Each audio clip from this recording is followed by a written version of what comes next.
Welcome to my YouTube channel rocket maths और मैं हूं सौरभ। आज की वीडियो में हम सीखेंगे क्लास 6 का चैप्टर नंबर 10 एंगल्स। ओके, ये डीएवी स्कूल की बुक है आपकी सेकेंडरी मैथमेटिक्स नाम से।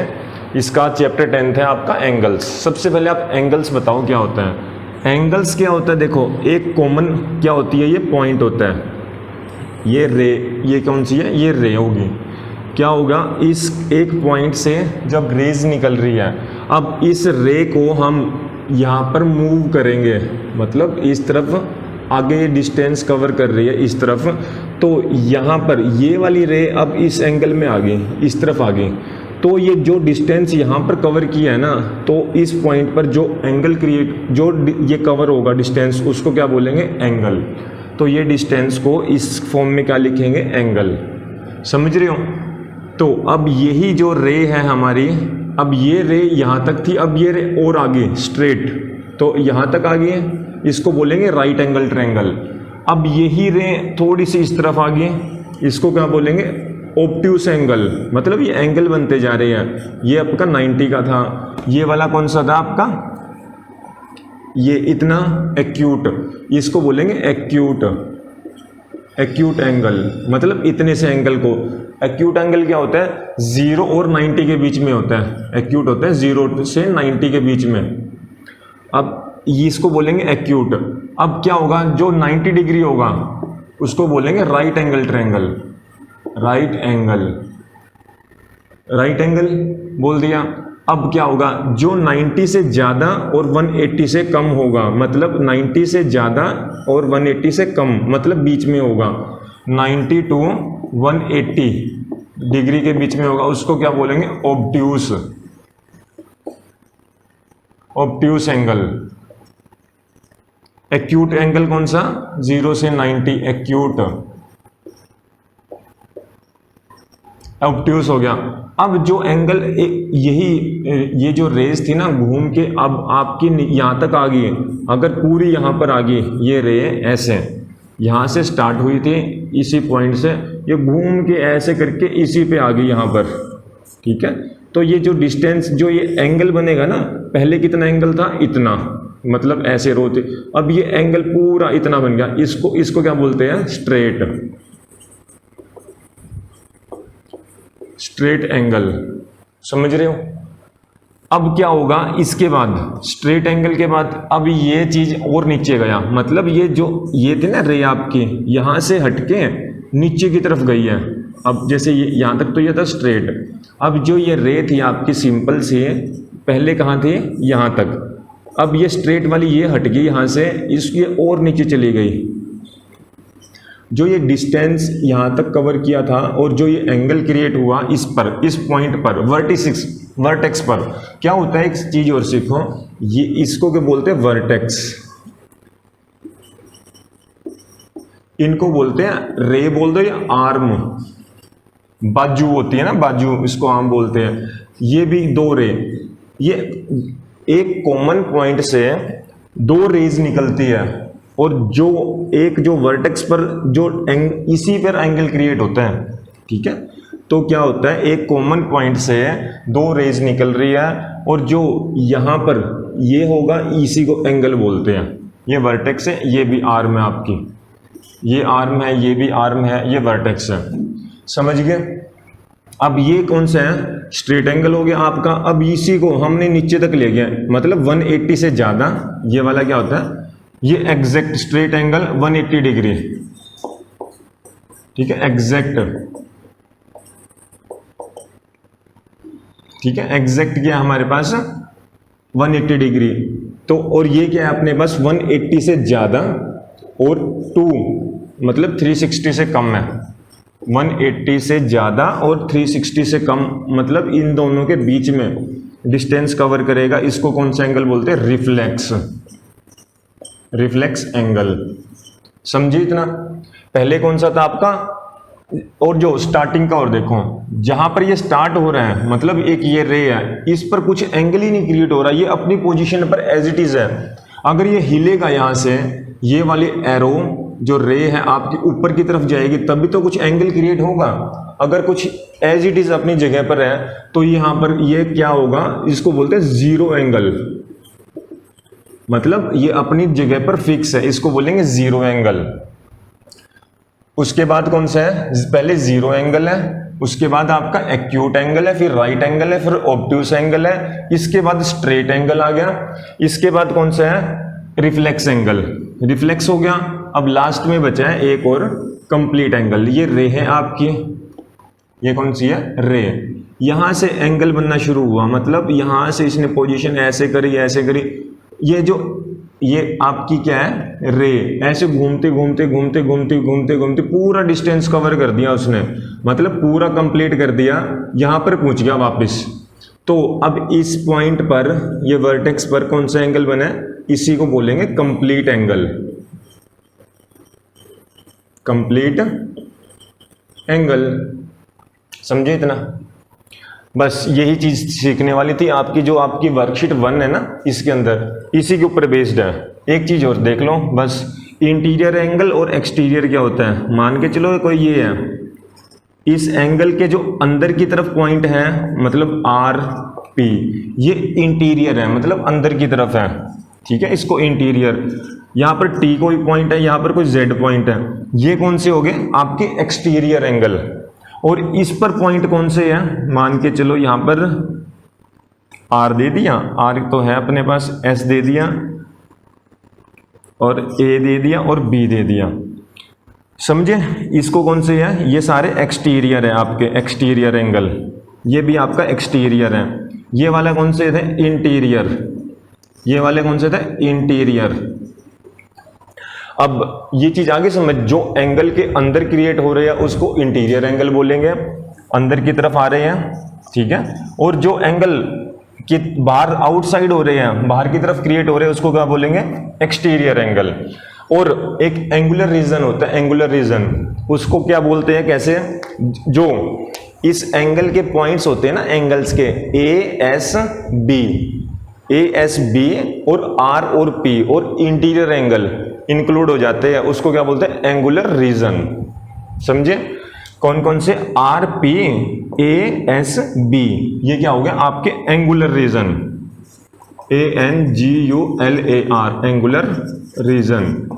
क्वेश्चन में पूछा जाएगा आपसे एंगुलर रीजन बताओ कौन कौन से है, ए एस बी पी और आर, ये क्या है आपके एंगुलर रीजन, इसी के अंदर, इस डायग्राम में, इस फिगर के अंदर।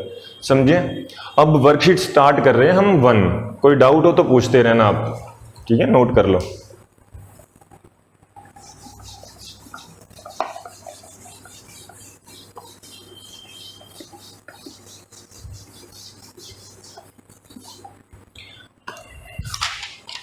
सभी के पास बुक्स है ना? तो वर्कशीट 1 देखो, इसमें आपसे क्या पूछा गया है, वर्कशीट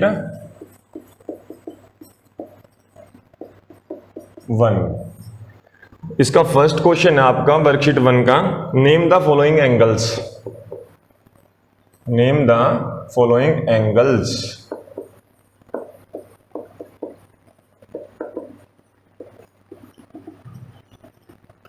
एंगल्स के बारे में बताना है आपने। सबसे पहले देखो, ये इस तरह से कोई आपके पास एक फिगर ड्रॉ कर रखी है आपकी बुक में, ये एक्स पॉइंट है और ये कौन सा है आपके पास, जेड पॉइंट है, और ये है आपके पास वाई, ठीक है। तो इसमें ये कौन सी थी, ये दो रेज थी, एक रेज पे एक कॉमन जो पॉइंट आ रहा है, इस पे जो एंगल, ये डिस्टेंस जो कवर की है ना, और इस पर वर्टेक्स पर जो एंगल, इसी पे एंगल क्रिएट होगा, सिंपल सी बात ये है।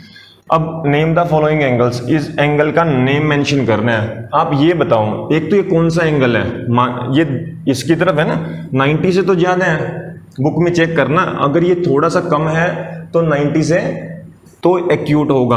अब ये 90 से ज्यादा दिख रहा है आपको, मोर देन 90 है, एक तो ये कौन सा होगा, ऑब्ट्यूस एंगल, ऑब्ट्यूस एंगल। समझिए कितना।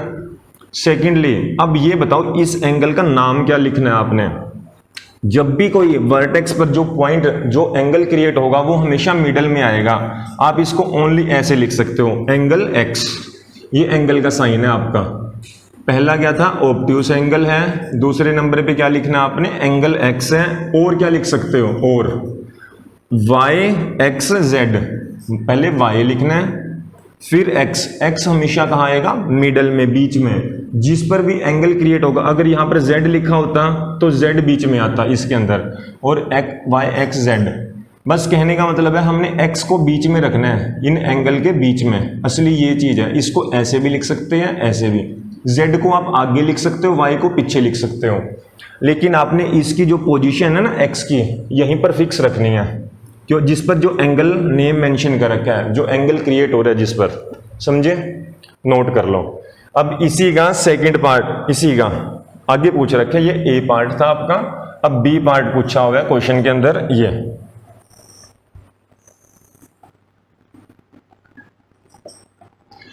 इस पे कौन सा एंगल है, ये कौन सा है, ये एंगल सिंपल सा एंगल 5, ये आपका आंसर है।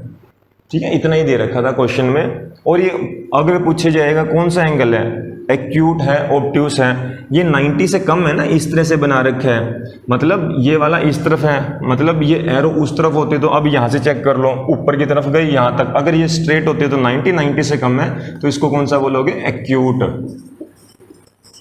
एक्यूट एंगल, समझ रहे हो, तो नोट करो इसको। नेक्स्ट कर रहे हैं फिर, फर्स्ट के 2 पार्ट हो गए, अब नेक्स्ट आ जाओ फटाफट। हाँ जी, इसमें देखो ये सी पार्ट, सी पार्ट में क्या पूछा गया आपसे, दिस दिस, ठीक है, ऐसे ये ए दे रखे हैं।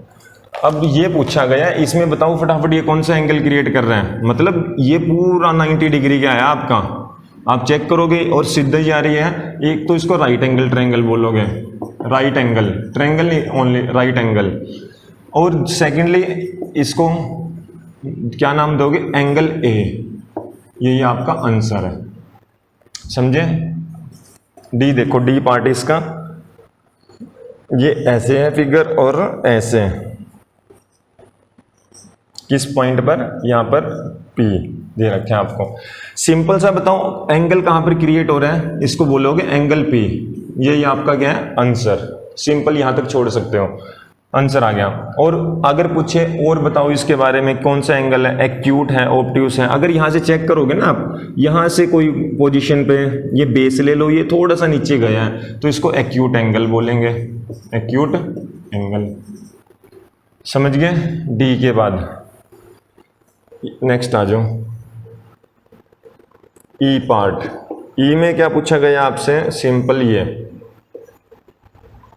यहां से स्टार्ट हो गया और ऐसे घूम गया यहीं पर, तो ये पूछा गया इससे, इसमें कौन सा एंगल है, ये एंगल स्टार्ट जहां से हो रहा है, और इसको बोलेंगे हम क्यू, और आर भी दे रखा है क्वेश्चन में, क्यू और आर।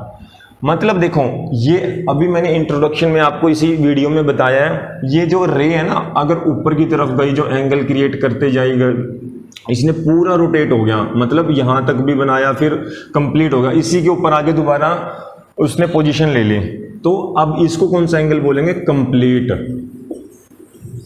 जिसमें एक सर्कल सा बन जाता है ना, कौन सा एंगल होता है, कंप्लीट एंगल। और एक और बताओ इसके बारे में, ये कंप्लीट एंगल बता दिया, और इसको लिखेंगे कैसे, एंगल तो लिखेंगे, पहले तो ये लिखेंगे, P हमेशा मिडल में आएगा, पहले Q लिख दो, मिडल में आएगा P, और उसके बाद कोई भी R लिख दो, ऐसे लिख दो, ये आंसर आपका कंप्लीट एंगल है, और एंगल के बारे में ये बता दिया हमने, समझ गया। नेक्स्ट आओ, इसके बाद है, और भी लिख सकते हो, आर पी, जैसे क्यू पी आर है, आर पी क्यू भी लिख सकते हो, आर आगे लिख दो और पी पीछे, और क्या लिख सकते हो, आर आगे, पी हमेशा मिडल में रहेगा, अगर जिस पर भी जो एंगल क्रिएट हो रहा है, और क्यू लिख दो, जो मर्जी लिख दो, ये दोनों ही ठीक है। लास्ट आओ, थर्ड, इसमें एफ पार्ट, इस तरह से कोई एंगल है और ऐसे बना रखे हैं दिस, हाँ जी, और इस पर कौन सा एंगल दे रखे हैं, ये वाला। इसका क्या मतलब है, देखो अभी हमने सीखा था ना, यहां से कोई स्टार्ट हुआ, ये घूमता घूमता घूमता 180 से ज्यादा हो गया, more than 180 but less than 360, कौन सा एंगल है ये, एक तो रिफ्लेक्स एंगल बोलेंगे इसको, रिफ्लेक्स एंगल, और इसको नाम क्या देंगे, एंगल 3। बस यही आंसर है आपका, एंगल 3 करके आंसर। ठीक है, नोट करो इसको, फिर सेकंड करते हैं। हाँ जी, आ गया ना समझ। तो अब देखो, अब क्वेश्चन नंबर सेकंड करेंगे हम। इसमें क्वेश्चन नंबर सेकंड में क्या पूछा गया आपसे, इसमें पूछा गया draw the following angle as, question number second, draw the following angles, following angles as per their type, as per their type. आगे लिख रखे use scale and pencil only. सबसे पहला फर्स्ट पार्ट है इसका, आपने बताना है एल एम एन, और ब्रैकेट में दे रखा है रिफ्लेक्स एंगल, रिफ्लेक्स एंगल। हाँ जी, अब आपको कोई अब रिफ्लेक्स एंगल बनाने को कहे, क्या करना है आपने, एक सिंपल सी एक आर्म खींच देना, मतलब लाइन लगा देना, एक पॉइंट से लगा दिया, इसको आप रोटेट करते जाओगे करते जाओगे करते जाओगे, मतलब घुमाते जाओगे, तो ये कहीं ना कहीं एक ऐसा एंगल ये अपनी कहाँ आ गई, इस तरफ आ गए। तो जो भी एंगल यहाँ पर बनेगा उसको क्या बोलोगे, रिफ्लेक्स एंगल। आया पहली चीज समझ। अब ये इसका क्या मतलब है, एंगल एम चेक करना है आपने, जो एंगल बनेगा ना कहाँ पर बनेगा, एम पर, तो इस पॉइंट को तो देना है आपने एम, एम नाम दे दिया, और एम यहां लिख दो या अंदर लिख दिया करो, एक ही बात है। ठीक है, असली लेकिन एंगल ऊपर की तरफ बनेगा। अब दूसरे नंबर पे एल, इसको आप एल दे दो यहां पर, और इसको कौन सा दे दोगे नाम, एन दे दो, L M N, reflex angle create हो गया। समझ गए। नेक्स्ट आओ, ये हो गया आपका दिस ऑब्ट्यूस एंगल, फिर है कंप्लीट एंगल। अब ऑब्ट्यूस एंगल की बात है, एंगल वाई, बस इसी का बी पार्ट है ना, बी, एंगल वाई लिख रखा है, ऑब्ट्यूस एंगल। ऑब्ट्यूस एंगल कैसे बनता है, अब आप सभी को बताएं, एक ये आपकी क्या है, आर्म, मतलब सिंपल से, अब ये 90 से ज्यादा हो जाएगा ना, जो एंगल 90 से ज्यादा इस तरह से, वो एंगल कौन सा हो गया, ऑब्ट्यूस। ये एंगल इतना, ये इसका हो गया ऑब्ट्यूस। अब ये एंगल वाई लिख रखा है, इसका क्या मतलब है, इस पर जो एंगल क्रिएट हो ना उसको वाई रखना आपने, इस पॉइंट को, इस वर्टेक्स को जिस पर एंगल क्रिएट होता है वो ही रखना है जो गिवन दे रखा है। समझे, बस ये आपका आंसर है। इसको आपने बनाना किससे है, पेंसिल, पेंसिल को यूज करके, पेंसिल एंड स्केल, मतलब स्ट्रेट लाइन खींचनी है, कभी ऐसे ही खींच दो। ठीक है, नेक्स्ट आ जाओ। अब कौन सा है आपका कंप्लीट एंगल, कंप्लीट एंगल, तो बस सिंपल सी आप समझ जाओ, ये इसको यहां पर लिख दो, इसके बीच में लिख दो, चल जाएगा। ठीक है, बीच में लिख दोगे तो और भी अच्छा है। इसके बाद नेक्स्ट आ जाओ पार्ट कंप्लीट एंगल, कौन सा लेना है आपने, X Y Z, third A B C part है complete angle, angle X Y Z. समझ रहे हो, एक्स वाई जेड कौन सा है, कंप्लीट एंगल। आपने अब ड्रॉ करना है, कैसे करोगे, मतलब आपको पता चल गया बीच में क्या रखना है आपने, वाई, मतलब इस पर जो एंगल क्रिएट होगा कौन सा होगा, वाई। अब ये पूरा चला, मतलब यहां से चलता गया, ये चला, मतलब ये ऊपर उठा, ये एंगल बनता गया, एंगल ऐसे ऐसे ऐसे ऐसे ऐसे, ये एरो भी पूरी पूरी ऐसे यहां तक आ गई, फिर नीचे तक ऐसे ऐसे आते होते अपनी पोजीशन पे दोबारा आ गए। ठीक है, तो यहां से स्टार्ट हुआ था, इसी पोजीशन से स्टार्ट होके ये ऐसे ऐसे घूमता गया, वापस यहीं पर पहुंच गया, तो इसको कौन सा एंगल बोलेंगे, कंप्लीट एंगल। जब भी सर्कल सा बन जाए कंप्लीट, और इस पर कौन सा रखना है, इस पॉइंट वर्टेक्स पे एंगल वाई, और इसको तो आप दे दो एक्स, इसको दे दो जेड। ठीक है, बस चल जाएगा। ये आपका फिगर है, इसको आपने बनाना किससे है, स्केल से। ठीक है, तो इस एंगल को आप इस तरह से आप कंपास से भी ड्रॉ कर सकते हो। समझे, नेक्स्ट आ जाओ।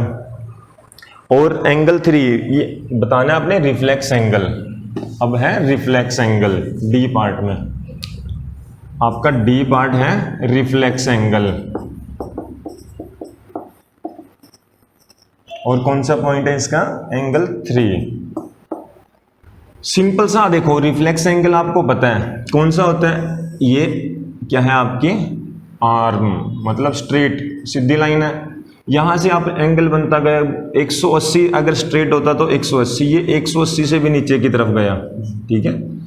तो ये आपका होता है रिफ्लेक्स एंगल। यहां से जो यहाँ एंगल क्रिएट हो रहा है ये रिफ्लेक्स है। कौन सा एंगल है? 3, मतलब इस पॉइंट पर जो एंगल बनेगा वो 3 वाला एंगल है, 3 का। समझ गए? तो यही था आपका, ये आपका रिफ्लेक्स एंगल के फिगर है, ठीक है। ड्रॉ कर देना आप इन चीजों को। अब नेक्स्ट है आपके पास arrange the following angles according to their measures in according ascending order. Ascending order में आपने क्या करना है? इनको ड्रॉ नहीं करना आपने, बस एंगल अकॉर्डिंग मेजर करना है बस, ठीक है, सारे एंगल्स को। सबसे पहले बताऊं, आपके पास क्वेश्चन 3 में एंगल्स दे रखे हैं, ठीक है। Question number arrange the following angles according to their measure in ascending order, ठीक है। तो arrange the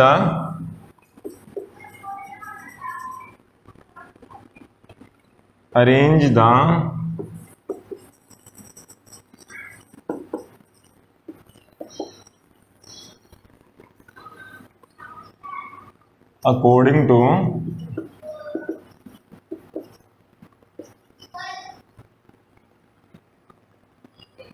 arrange the angle in ascending order, लिख दो in ascending order according to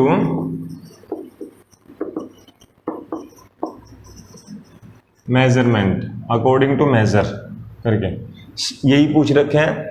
major में करके असेंडिंग ऑर्डर में इसको लिखो। अब आपको वैसे भी याद होने चाहिए एंगल्स के बारे में, जो गिवन भी दे रखे हैं क्वेश्चंस में। अब क्या करना है? सबसे पहले देखो, मैंने अभी इंट्रोडक्शन में भी बताया था आपको, सबसे पहले कौन सा एंगल बनता है? जीरो एंगल, ये पहला एंगल हो गया। इसके बाद यहां से स्टार्ट कर रहे हैं हम, ठीक है। यहां पर ये कौन सा एंगल बना था? 0। इसके बाद अगर कुछ भी नहीं बन रहा तो 0 है। इसके बाद अगर थोड़ा सा ऊपर की तरफ गया, इसको बोलेंगे एक्यूट, इस पोजीशन को एक्यूट, ACUTE, एक्यूट एंगल, समझे। इसके बाद एक्यूट के बाद ये लाइन यहां पर आ गई, इसको बोलेंगे राइट एंगल,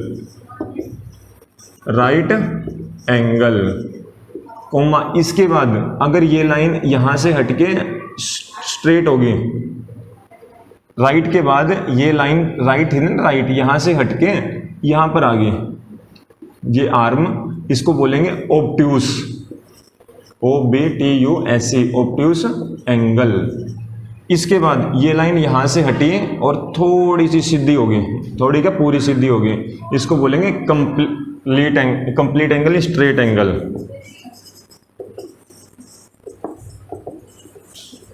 इसके बाद ये लाइन यहां से हटी, अब क्या हुई, ये जो यहां था ना, अब ये नीचे की तरफ आ गई, मतलब जो एंगल बन रहे हैं इसको बोलते हैं रिफ्लेक्स एंगल। अब ये यहां से भी हटी और ये पूरी घूमता घूमता इसी के ऊपर आ गया, तो इसको बोलेंगे कंप्लीट एंगल। ये आपका असेंडिंग ऑर्डर था। सबसे पहले 0 एंगल आता है, फिर एक्यूट एंगल आता है, फिर 90 डिग्री वाला राइट एंगल बोलते हैं, फिर आपका ऑब्ट्यूस एंगल आता है, फिर कौन सा? स्ट्रेट एंगल बोलेंगे। इसके बाद स्ट्रेट एंगल के बाद रिफ्लेक्स एंगल, इसके बाद कंप्लीट एंगल, ठीक है। ये आपने याद रखना है।